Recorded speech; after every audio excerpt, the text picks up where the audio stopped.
Hi, y'all. Welcome to Hustle Humbly. It's Alissa and Katy, and we are two top producing realtors in the Baton Rouge market. We work for two different companies where we should be competitors, but we have chosen community over competition. The goal of our podcast is to encourage you to find your own way in business. So stop comparing yourself and start embracing your strengths. Hi, Alissa. Hey, Katy. How are you today? Just lovely. Okay, wonderful. It's episode 77. Okay. The real estate virtues. Seems like a lucky number. It is actually. I was born in 1977. Really? Yeah, 7 is one of my lucky numbers. This is legitimately a lucky number. So yeah, there you go, 77. It might sound like the real estate virtues are something that already exist, but we sort of made it up. Yeah. Well, it's funny because I didn't realize there was Aristotle's 12 virtues. Oh my gosh, I looked at those. And then there's the 7 virtues of the Bible. They're different. And then we're about to give the real estate virtues according to Hustle Humbly. What is a virtue? Yeah, tell us. Shall I read the definition? Please, because I do think that we need to know the definition. It is a behavior showing high moral standards.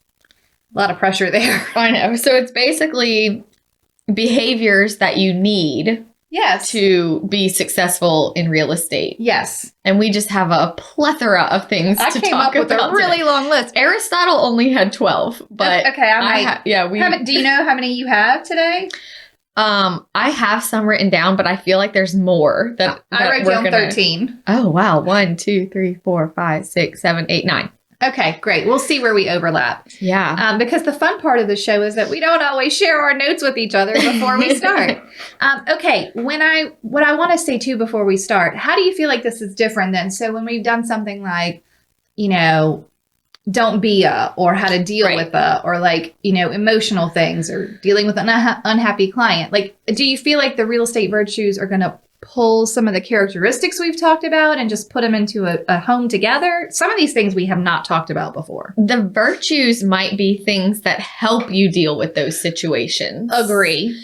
And so I kind of went down the rabbit hole of virtues. Great. Tell us about it. So ethics is more of your personal, how you view life. Yes. Virtues are more how you are in your community. Okay, right. So how it affects others. So we're working with the public. Yes. And also virtues, the good news is, people, virtues are habits. Yes. So you can learn them. And that's good point. It's okay if you could get better at them. You could get better. You can practice. But if you're an unethical person, you're just kind of in trouble. At that point. Makes perfect sense though. So the virtues, the reason why we're talking about them is there's something you could work on in your own life and character in your business. Yes. To make it better. I also wanted to say, I know this airs towards the end of January. I have not yet picked my word of the year. Me either. And I felt like as I was making this list, there were some really good candidates for word of the year. So as we're going through the virtues, if you hear one that screams out to you, I really need that in my life, maybe make that your word of the year. Yeah, that would be good. Pick a virtue that you want to focus on. Yeah, I think that would be really nice. Because it said that your virtues can be developed through practice, but they can also be corrupted through practice. Oh, so it's a double-edged sword, because if you're not implementing, then you could be hurting yourself in that area. Okay. So it always goes back to mindset. Always. Okay, I love it. And we like a good mindset episode. Yeah. Okay, do you want to start us off with... Why don't you start? Because I'm also questioning if some of my virtues aren't virtues. Now that you've read the definition? If they are perhaps skills. Oh, okay. That's fine. I'll start. Okay. And I have these in no particular order. Okay. I'm not... anyway. Number 1, simplicity. My favorite. I feel like we've talked about this before. We talk about shiny objects. We talk about realtors overcomplicating things. I think simplicity is important, especially for our clients, because we don't want to make them confused. Right. And we don't want to make our life so difficult that we can't get the basics done. And I think that is what leads to burnout the most, is when people are not keeping things simple. Yeah. They feel like they should be doing this, or they should be doing that, or they should be doing more. Yeah. And really, that's why you're perhaps not succeeding Agree. because you're doing too much. Agree. And it's not the right area that you even need to be in. Right. Yeah. Okay. Do you want to share one? Yeah, I'm like nervous. Do you want me to just go through mine? Yeah, let's just talk about yours for a little bit. Fine. Okay. My number 2 virtue I have here is listening. I have that. Okay. So I would call that a skill. Yes. But also a virtue. You can be better at listening. Yeah, you could be a good listener. A good listener. Like what? And why is this so important? Why did you write it down? I wrote it down because I have found more times than not, especially when working with buyers, it's more important what they're not saying. Oh, yeah. And so that is why I tell my buyers to send me your list, but I need to see the houses that are catching your eye. Yeah. Because I need to understand what you're actually looking for. Right. And the list is helpful for me to set up my search. But then they send me houses and I go, well, wait a minute. You said you had to have this. This house doesn't. And you're sending it to me wanting to go see it. I don't have to have that. Right. Yes. I also think that listening is reading in between the lines, just like that. So when someone is talking to you, or if you're working with a couple, you can't just listen to one. No. And you have to try to understand, well, you said the most important thing is that you're closer to work. So I know that this house is bright and shiny and has all your things, but it doesn't change your commute, which was the whole point of moving. So like you have to really be listening to their lifestyle issues, what their needs are. And sometimes they don't know how to verbalize what the house should be, but they know what their problems are. So in that, I had being a good communicator. Yes. And being able to be honest. Yes. Which is another big one. For sure. And because I can't tell you how many times I have had a buyer send me 5 houses they want to see. And I make my notes next to each one.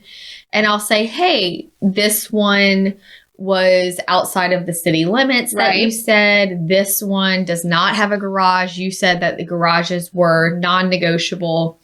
But these other 2, like it helps you in your business and it lets them know, oh, I didn't even realize. They don't know like we do. Yeah, right. We look at houses all day long. Yeah. They see the picture of the kitchen. Yeah. They're like, this is it. Oh my gosh. But also communicating with both spouses when the spouses are different. Yeah.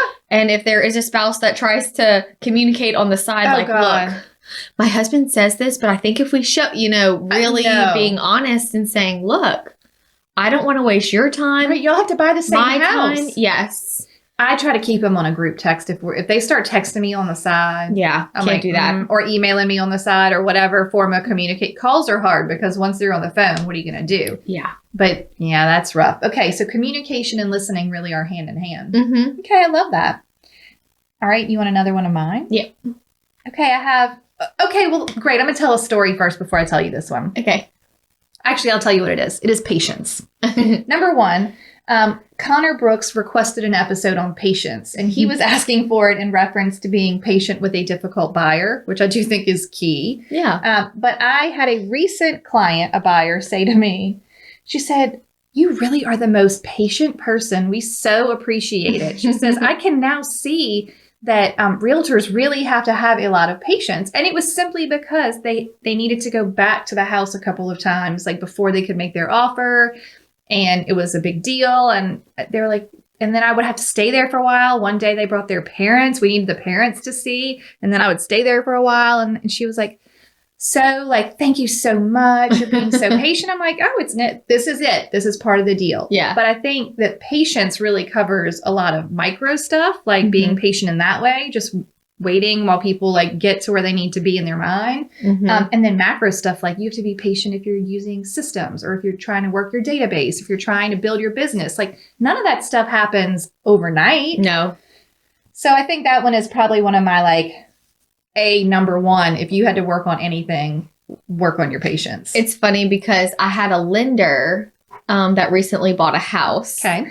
And he was telling me that when he was organizing his loan things, he ran estimates at, well, what if the house is $327 right versus $325. Oh my word. Or, because he has access to the calculator.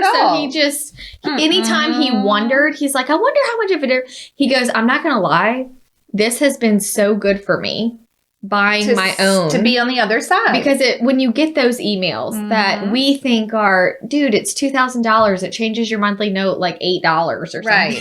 He said it really made me empathize with them. So I had empathy. Oh, I like that. Being able to put yourself in somebody else's shoes. Yes. And say, this may not seem like a big deal to me. Right. And it seems kind of silly that this is what they're fretting over. But until you are in that emotional situation, I mean, we do this all the time. That's the thing. We're desensitized to the process, especially if you've been doing it a long time or you're doing a lot of transactions. They're just like, they come and go. You see the same thing over and over again. But these people, they may be in that house for 10 years. Right. This is a big deal. It's a once in a 10-year span, occurrence for them. And it's funny because I felt like every time I wrote down a virtue, I wrote down a counter virtue. What was the counter virtue? The boundaries. Like emotional boundaries, time boundaries. Yeah. Because at some point, you also have to, I empathize with you, but I also have to help explain to you that this is the process. That's wonderful. It leads right into the next thing I wrote, which was professionalism. Okay. We have done a whole entire episode on this, so I'm not going to expand on it greatly, but I do think it's a virtue. So you need to empathize. You need to have the patience. You need to be listening, but you also need to be doing that framed as a professional. And so that requires you to share your boundaries, give them the process. Don't let them, run you ragged and run the show. You have to tell them. I think sticking to the process is so important. So I just had a buyer recently that I think we asked for 6 things for the seller to repair. Okay. On the repair request. Well, the seller has been wonderful and sending me really good receipts and documentation. And I had the conversation with my buyer ahead of time. Look, I always think it's best to negotiate money. Yeah. You can hire your own people. He said, no, I really just don't want to deal with these things. Right. I said, that's fine. They do have to provide receipts. Well, I got the first receipt and I emailed it to him to just say, hey, here's the receipt for the electrical.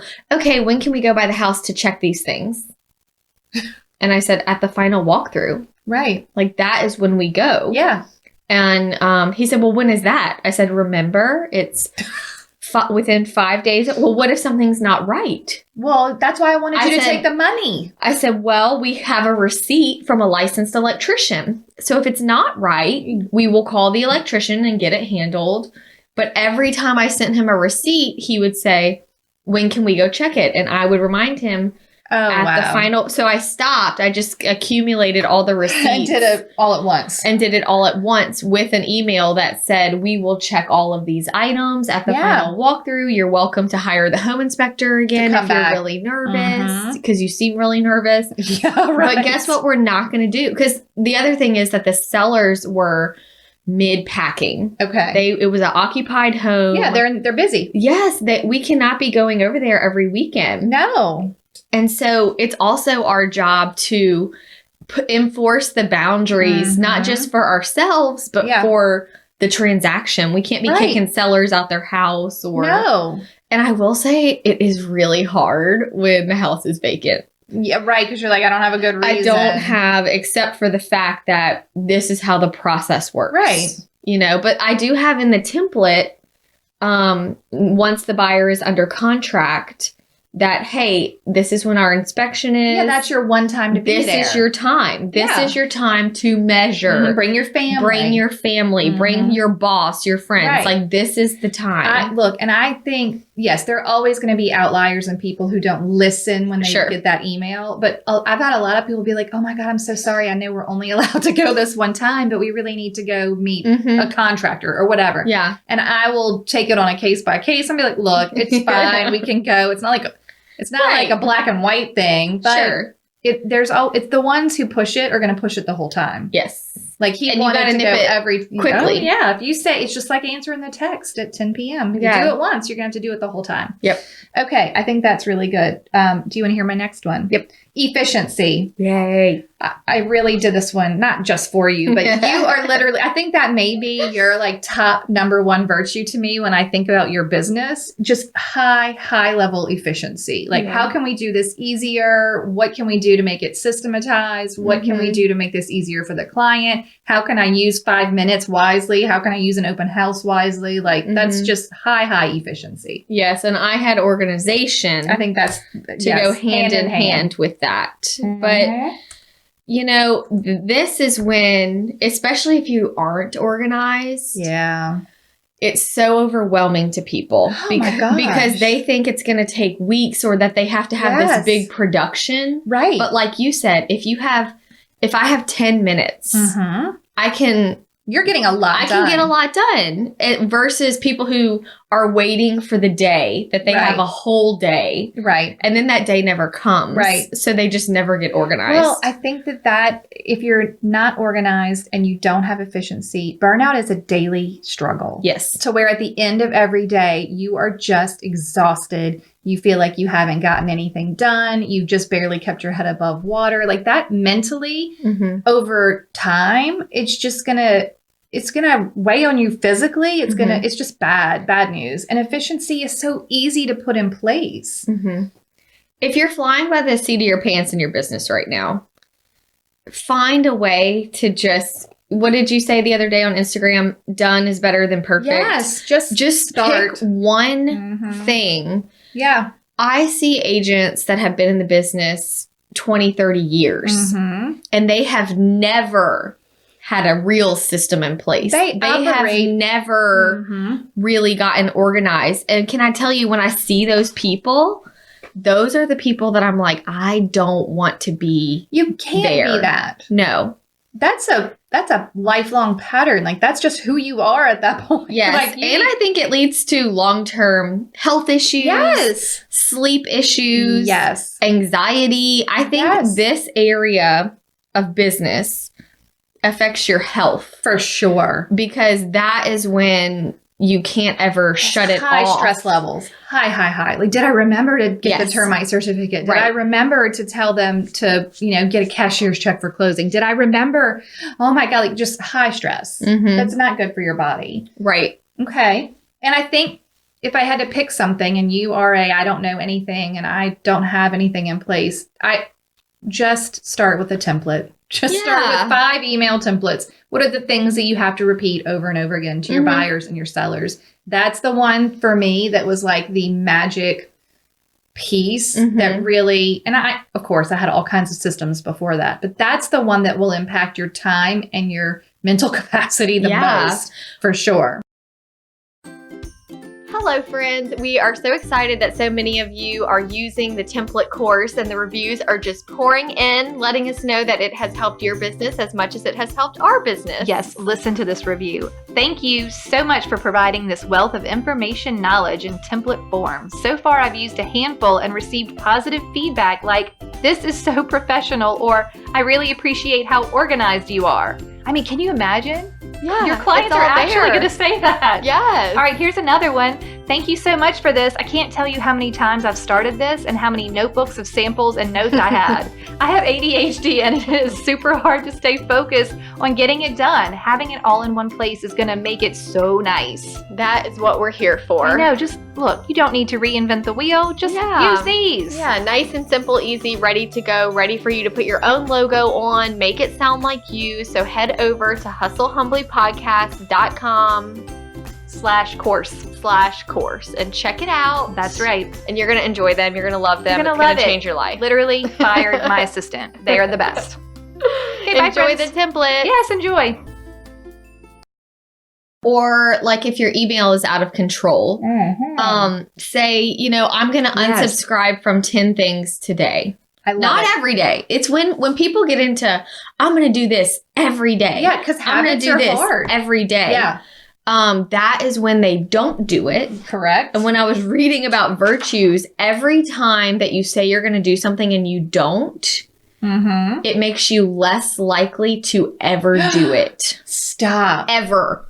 Oh, my word. That's why people have to stop with these definitive statements about every day or all the time or every Tuesday or starting Monday or I mean, we are humans and we are not perfect and it takes a lot of grace to but don't let that keep you from making the little victories along the way. You know, if you have a few minutes while you're waiting on a buyer, instead of looking at Instagram, go unsubscribe in your email or go clean out a few things at the back, you know, until eventually you're like, wait a minute, it's kind of under control. Right. Yes. Over the last 2 weeks, anytime I had 10, 15 minutes, I just swiped with my finger cleaning things out. And now it's actually getting to a place where it's manageable. That's how projects get done. Yes. Like a little at a time. It's okay if you don't have a whole week to dedicate to. I'm going to lock myself in my office and just work on my email. But it's almost like people in their brain think, if I could just do this. I've got to do it perfect, though. Yes. It's the total perfectionism. Perfectionism is not a virtue. And that is the one that is affecting that the most. So done is better than perfect. And I'll tell you what I wrote down that plays exactly into this. I called it, my virtue name was action. Just do something. Just do it. And I really chose action instead of choosing hustle. But I think hard work or work ethic, all those things are the same bucket. Take action. Just do something. I think action is a great word of the year. Yeah, that is good. I mean, instead of thinking about it or worrying about it, just do something towards that goal, something small. Because, you know, my husband listens to his podcast, and I don't know if this was like Jocko or Joe Rogan or who it was. But every morning they have like a little motivational one. And they said something very interesting that he was listening to. It said, okay, so when you say you're going to do something and you declare it, you know, okay, I'm going to use a real life example of one that I can't wait. I'm going to make a video for my sellers or whatever.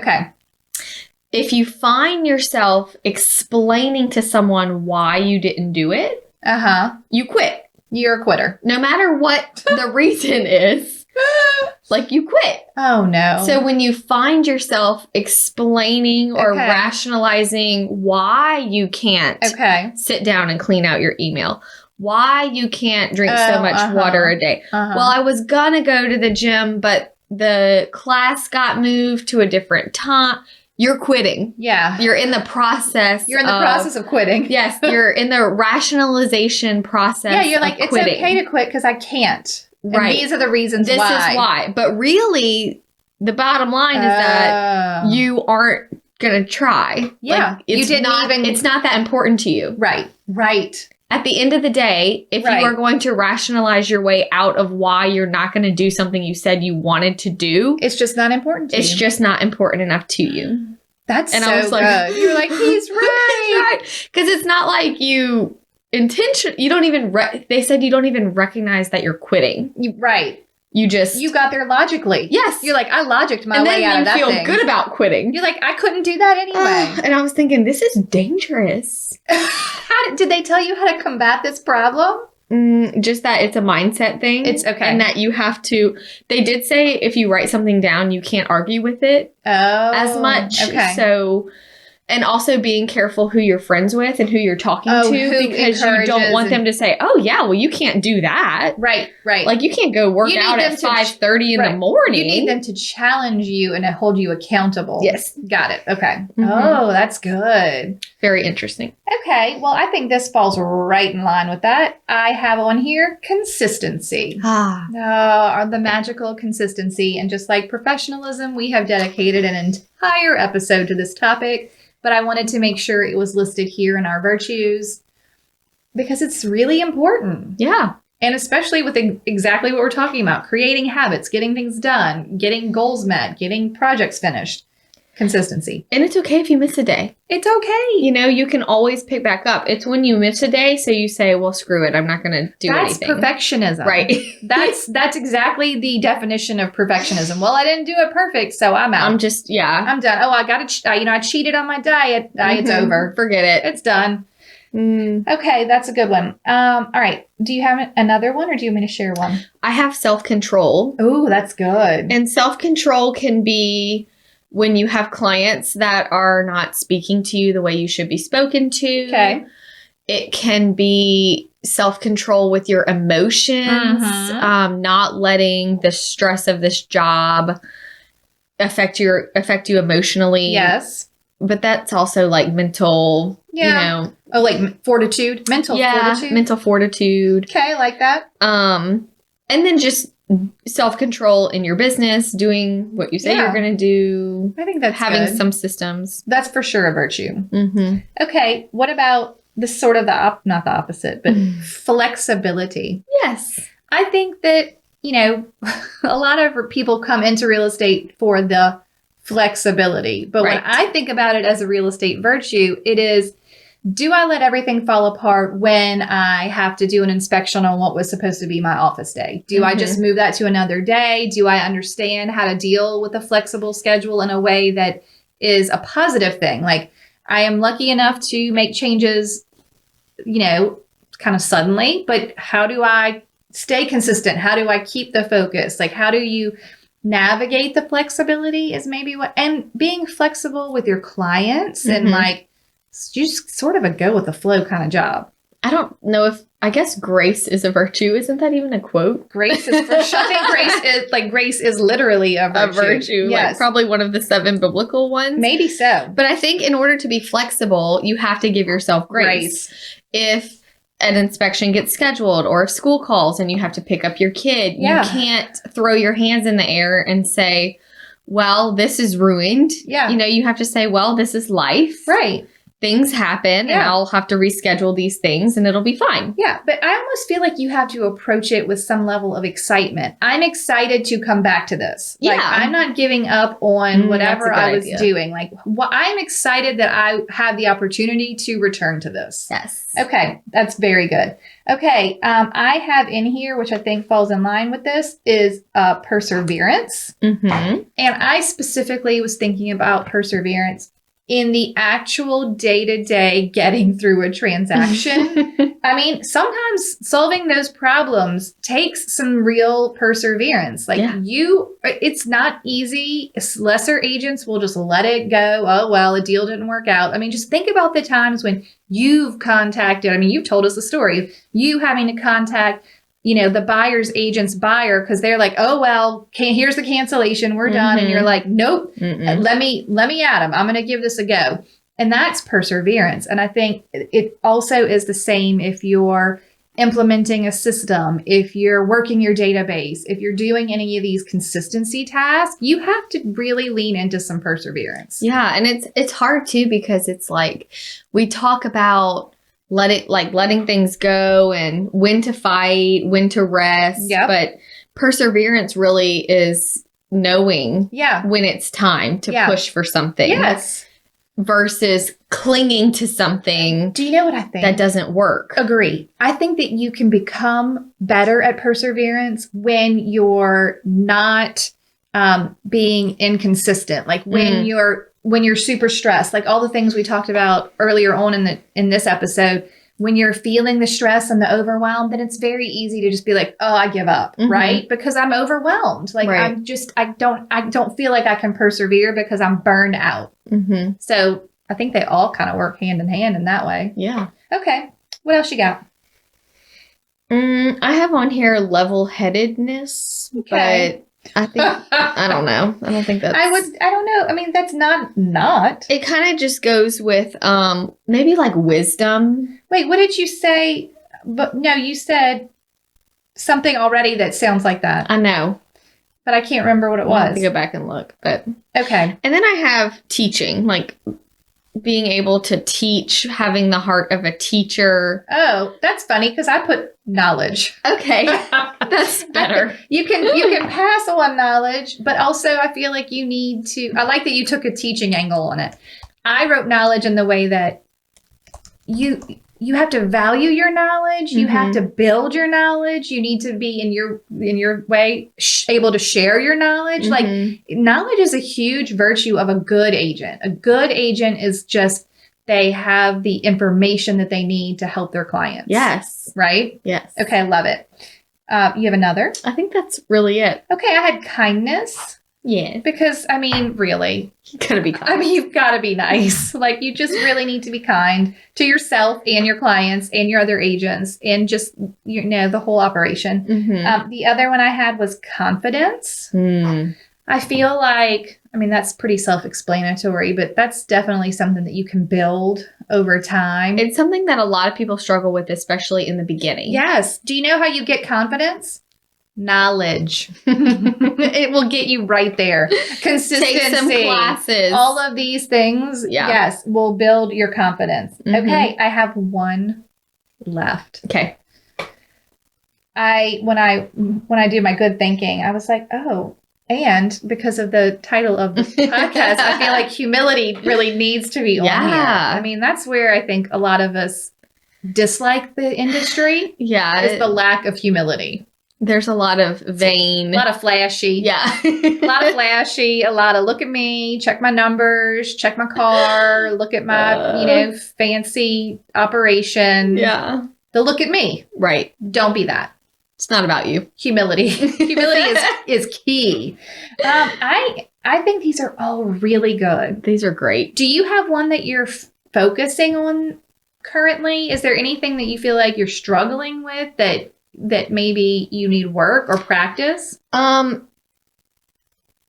think that as I approach having the baby, I'm just trying to work on the consistency aspect of everything because things are going well and the systems are in place. But as you know, it's easy to get off the rail. Right. And so I'm just trying to stay on the rail. Yeah. And so that when the baby comes, I can just keep things moving along. I think that's good. So I'm just trying to stay consistent right now with everything. The simplicity is good there. Yes. And the flexibility. Right. You're going to have lots of good, important virtues this year. Yeah. It's funny because my book club, we were texting like our resolutions. And it's funny because normally I would have things about, a lot of them are, workout goals and things like that. And yes, that is still a goal, but also just like, my body's going to be like nursing a child and so you're like I need to keep humans alive. Yes. Like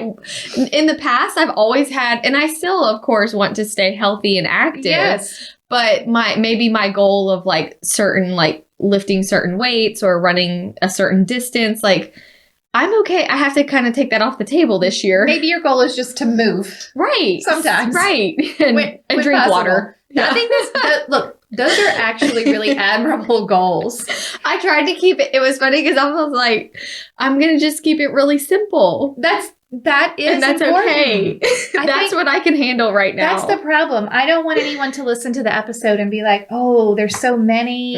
I'm going to have 5 words of the year. I'm going to try to work on 3 of these things. Like you take one thing for a little bit and focus. And then, focus is a good one too. Oh. I'll put that down, yeah. The longer we sit here, the more virtues we could think of. But I think I most importantly to me was when we were describing these and when I wrote them down, I wanted them to come from a place of positivity. Yes. Like these are things that are wonderful, happy, good qualities, something to focus on in your business that is the opposite of feeling bad and overwhelmed and stressed and, competitive and all of those things. Like instead be thinking about grace and simplicity and efficiency and consistency and anything, I guess, that ends in a Y. Yeah. I mean, like just pick some things that speak to you for 2021 and beyond and just work on them and then come back and pick another. Perfect. I love it. This was good. I needed it. Oh, I did too. It's always good to remember. And it's good to think, what are you good at on this list? Yeah.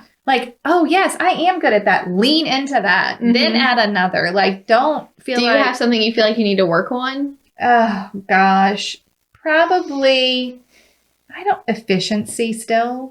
I think I'm relatively efficient. It's always a mindset block for me because I have the perfectionist tendencies. So 5 or 10 minutes to me does not feel like enough time to get it done. Right. Like you want to have your candle and your I need to be at the desk and I got to do the thing. Yeah. So maybe I'll just work on being a little bit more flexible with my efficiency. I think that would be good. Yeah. Okay. That's it. Oh, we have a toast. Yay. Let me tell you all about it. Today's toast comes from Melody Newman. Melody is in our market. So she's in Baton Rouge. She's actually in my office. Okay. So that's very exciting. And she wanted to toast to Lindsay Brow. I guess I'm saying that right. Bro, I think. Bro. B-R-O-U. I love Lindsay. Oh, do you? Well, super. We used to work out together. Did you really? Yeah. Great. Okay, well, she's toasting Lindsay Bro, who introduced her to real estate. She's so caring and kind. She is. She is caring and kind. She is. And just really happy. Oh. And joyful. She has the virtues. She has the virtues. What a perfect person to toast. Yeah. Oh my gosh. Well, cheers to Lindsay. Yeah, That's she's awesome. doing great. Oh, that's good. She's new. She's not new, but I feel like it's kind of like everyone's new to you. Everyone's new. You're an old lady now. I did a transaction with her, I guess, 3 years ago. She's like 3 or 4 years in. I would call that newish. Newish, but she's doing so good. That's amazing. Yeah. Well, cheers to Lindsay. Cheers, Lindsay. And thank you to Melody. Thanks. Okay, y'all have an awesome day. Thank you so much for tuning in to the Hustle Humbly podcast. Let us know who we should toast to for the next episode. Be sure to follow us on Facebook and Instagram at Hustle Humbly Podcast. If you have an episode, topic, or question, please email us at hustlehumblypodcast@gmail.com. Be sure to subscribe to the podcast and leave a review. See you next week. Bye. This is the good life.